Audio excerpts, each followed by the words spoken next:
Please be seated. Today's scripture is read by Barbara Hayes. Good morning. So when I got into Samuel and it started by saying after the death of Saul, I was like, okay, let me back up a little bit.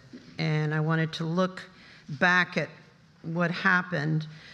And yeah, the Bible tells really difficult stories. And the chapter right before then deals with the death of Saul and his sons.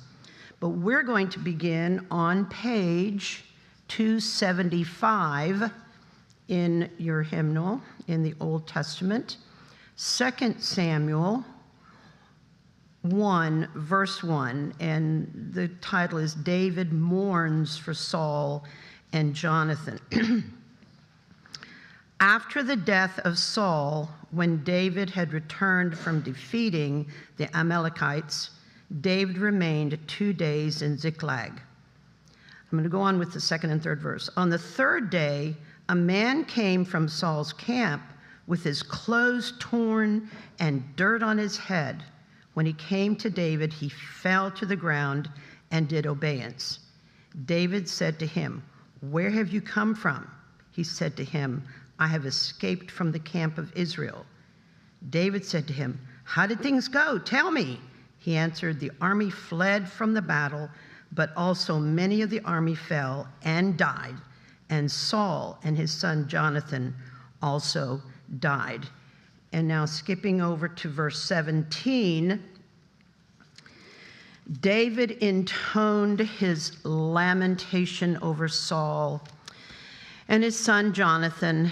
He ordered that the song of the bow, be taught to the people of Judah. It is written in the book of Jisra. He said, "Your glory, O Israel, lies slain upon your high places. How the mighty have fallen. Tell it not in Gath.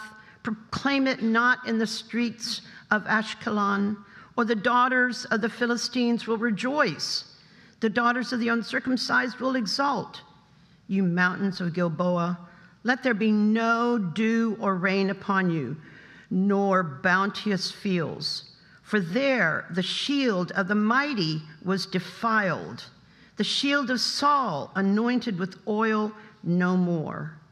From the blood of the slain, from the fat of the